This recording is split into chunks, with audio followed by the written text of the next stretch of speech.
Alhamdulillah, ditanya tentang latar belakang saya adalah nama seperti yang disebut, Hasanuddin bin Salim. Unik sikit sebab dia ada 2 S dan 2 D. Hasanuddin. Jadi ada 2 S dan 2 D. Biasa kalau orang eja dia akan hilang lah. Hilang 1 S ataupun hilang 1 D.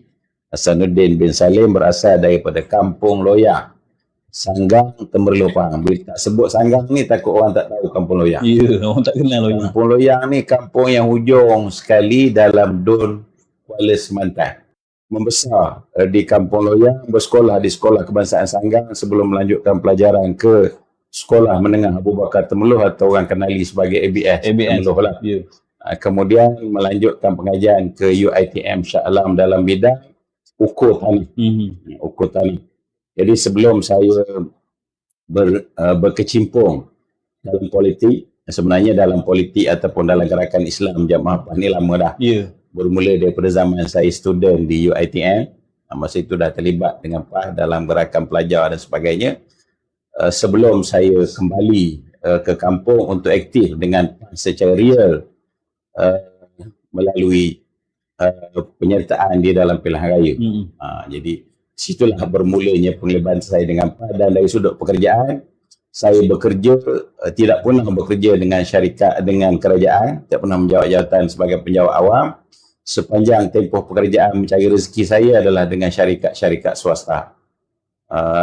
Termasuklah saya pernah pergi sampai ke negara Sudan. Yeah. Dalam suatu projek membina rangkaian minyak mentah yang minyak mentah daripada selatan Sudan ke Port Khartoum di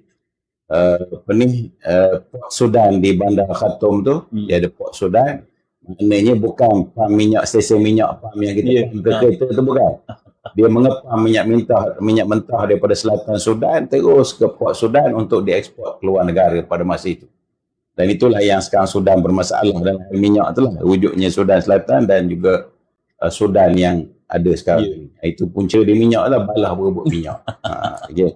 Itu antaranya. Dan yang terakhir, saya bekerja sebagai salah seorang staf di projek Hospital Temerloh Kampung Paya Luar. Itulah job saya sebelum saya menyertai politik secara sepenuh masa lah. Dan bertanding pilihan raya ni sebanyak 5 kali. 5 kali. Dan akhirnya yang kelima, diberi amanah oleh rakyat dan juga direstui oleh Allah Subhanahu Wa Taala, beroleh kemenangan di Dun Kuala Semantan pada percubaan kali kedua di Dun Kuala Semantan. Dulu dah pernah kali pertama. Kali pertama yang kalah tu lah, hari 14. Kalah sebanyak 700 lebih undi yang kita katakan sebagai permainan tadilah. Menukar persepadanan lokaliti.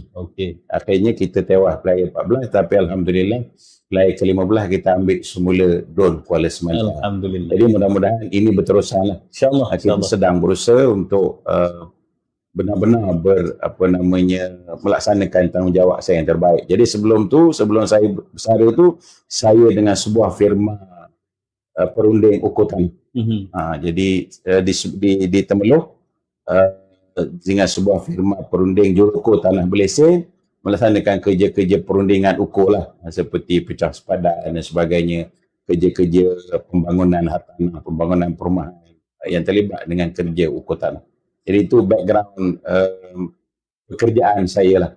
Di samping itu berterusan aktif dengan Jamaah ataupun dengan Parti Islam Malaysia PAS.